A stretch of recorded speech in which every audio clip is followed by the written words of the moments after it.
dibayar oleh warga Lituania melalui sumbangan bersama.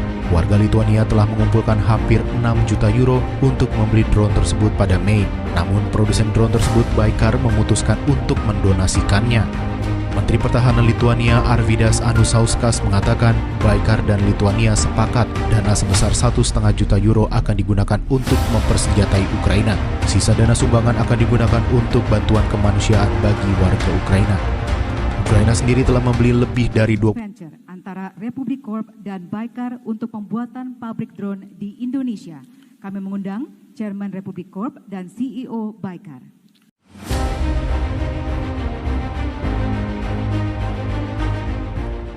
Termasuk Indonesia yang borong 60 drone Bayraktar TB3 Turki. Disebut panen besar-besaran dari kunjungannya ke sejumlah negara di Asia. Dikutip dari zonajakarta.com, Indonesia akan menjadi negara pertama yang akan menjadi pembeli pesawat tak berawak Bayraktar TB3 dari Turki. Hal ini terungkap dari sejumlah negosiasi antara Turki dan Indonesia dalam kunjungan Presiden Turki Recep Tayyip Erdogan. Menurut keterangan Breaking Defense, pada 14 Februari 2025 dalam artikel berjudul Indonesia membeli 60 drone Bayraktar TB3, kesepakatan tersebut ditandatangani oleh CEO Baikar Haluk Bayraktar dan pendiri perusahaan Indonesia Republic Corp Norman Yusuf setelah kunjungan Presiden Turki Recep Tayyip Erdogan ke Indonesia. Pembuat drone Turki, Baikar, akan memasuk Indonesia dengan 60 drone bersenjata Bayraktar TB3 dan 9 drone pengintai Akinci.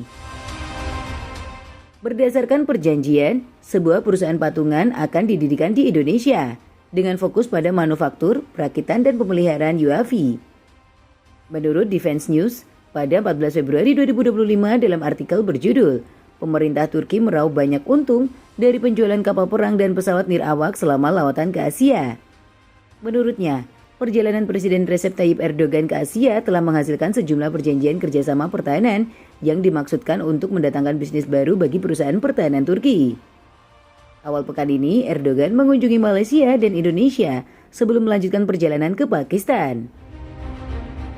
Dalam kunjungan pertama delegasi ke Malaysia, total 11 kesepakatan ditandatangani antara kedua negara.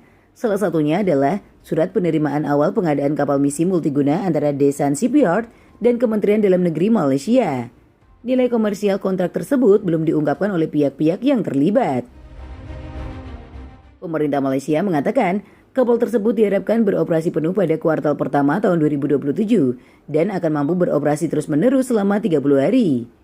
Fitur-fitur yang ada di dalamnya termasuk dek helikopter, 2 pesawat nirawak udara, dan 4 kapal pencegat cepat.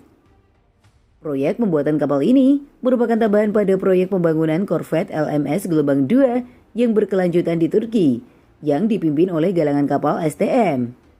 Pada perjalanan kedua, Erdogan mengunjungi Indonesia, tempat para pemimpin kedua negara menandatangani 13 perjanjian. Di antaranya adalah Fakta Usaha Patungan antara Republic Corp dan Baikar untuk pembangunan pabrik pesawat nirawak di Indonesia. Menurut siaran pers Republic Corp, perusahaan patungan itu akan fokus pada manufaktur dan pemeliharaan kendaraan udara tak berawak. Produk utama yang akan dilokalkan meliputi hingga 60 set Bayraktar TB3 dan hingga 9 set drone Bayraktar Akinci. Baikar akan menyumbangkan keahliannya dalam bidang manufaktur, transfer teknologi, dan pelatihan.